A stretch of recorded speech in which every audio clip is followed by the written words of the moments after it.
I have been having trouble with Monster Hunter. I have rolled credits using my laptop, and since I got home this week, I have also been having troubles on the laptop as well. So I have been enjoying the game. I have enjoyed the game. The game is good. Good luck running it if you're on PC. Like, actually good luck. It's not. This isn't facetious. You need to win the hardware lottery, even with things that are well beyond the minimum spec. Yeah, so I remember looking at the reviews for Monster Hunter, and it was very much mixed reviews, which blows my mind that it wasn't overwhelmingly negative. And oh wait, no, it doesn't, because people are selfish. A lot of people are like, this is a good game, and you quite correctly pointed out the other day in a group chat that we had, saying, oh, you got all these reviews saying, oh yeah, the game's poorly optimized and a bunch of people can't play it, but I got mine, so fuck you. Yeah, fuck you, mine works. Thumbs up. And yeah, Capcom need to be held accountable for this, because not only that, but they've also got they've got 2 layers of de novo and their own layer of anti-cheat, all of which make the game worse. You can blame the Capcom dinosaurs again. Yeah, none of which actually. Okay, one of their own personal one might be present on the console versions, but yeah, de novo doesn't have to be. It's a really interesting one as well, because it doesn't actually stop quote unquote cheating. Because a streamer I sort of follow, Angriest Pat, in case you're wondering, recently caused a bit of a hubbub in his his subreddit, in the Super Best Friends subreddit, because he did a weird thing where he didn't hack the game, but he used a few tricks to basically skip low rank and give himself 999 of all the basic equipment, tranquilizers, electric shock traps, potions, so he didn't have to fuck around grinding for stupid shit that you shouldn't have to grind for. And then a bunch of people fucking shat on him for doing this, so he then deleted that save file and started again from low rank. But it's like, if you've played Monster Hunter, there should be an option at the beginning of the game saying, do you want to jump straight into high rank? And it should be like, yes please. Yeah. Like, I don't mind there being story that you can just pause from your daily routine to just go back and do the story, but being able to skip straight into high rank and then just be level synced down to whatever the monster is, that should be fine too, I don't know, I just because low rank is far. Okay, I've played a monster. This isn't my first Monster Hunter this time, which means every single enemy is piss easy on low rank. Yeah. You get between their testicles, because their head is normally the most dangerous part. Well, bear in mind, I still use a fucking hammer. Yeah, you're a hammer, so you can neutralize the head by bonking with the head. Well, I can't neutralize the head, but if I'm not hitting the head, I'm doing my job wrong. Yeah.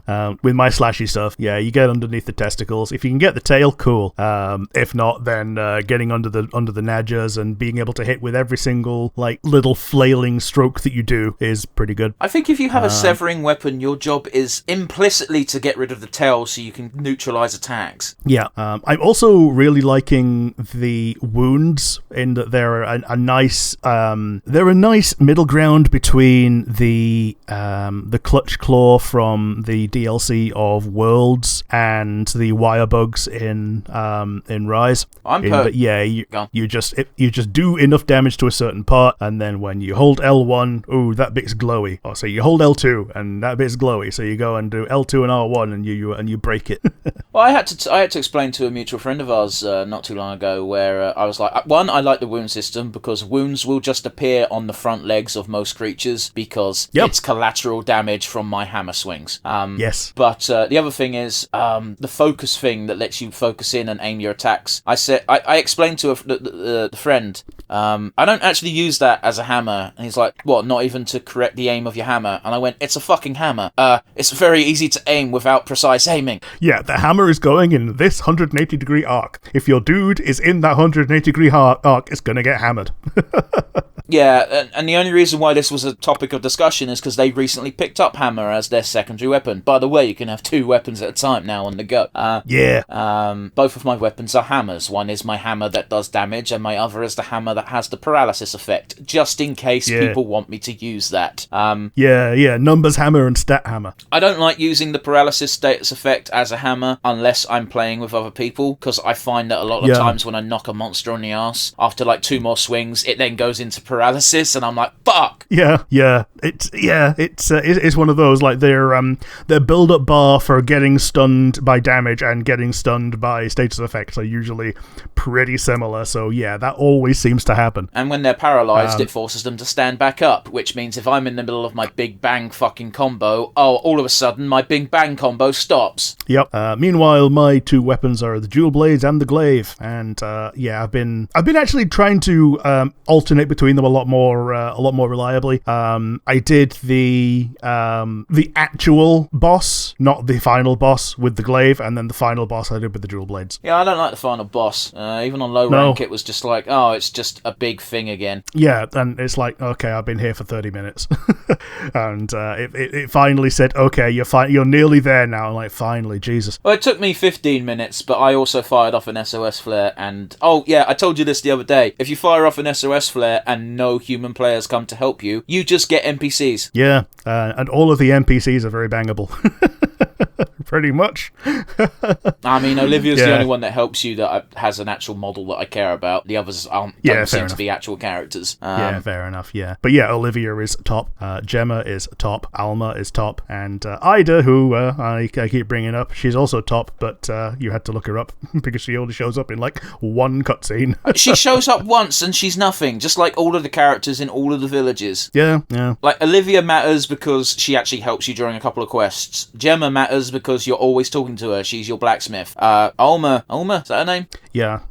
Alma is your guild mom. Ida is the one from Oil Village. Yeah, I didn't even bring up Ida. I knew who Ida was. Alma is just a name. I wasn't sure if that was her name or not. It's your quest giver, which means you talk to her pretty frequently. Also, she is is she Asian or Latina? Yes. Okay. She's one of those two. Goddess. Yes.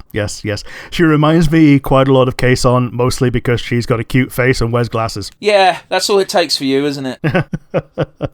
But yeah, I'm still on Team Gemma because I'm all about that unkempt hair. I'm on Team Olivia, easy. Yeah. Also, she wields a hammer, which means every time we were fighting, we were just hitting the same spot again and again. Yeah, you just hammer bros, and yeah, that one time when she takes her armor off and has a dinner with you, and you get to see her arms, it's great. I don't think I've gotten. Oh well, okay, yeah. It's not a dinner with you; it's a dinner with you and everyone else. Yes. Yeah. But yes, Monster Hunter game good. Good luck running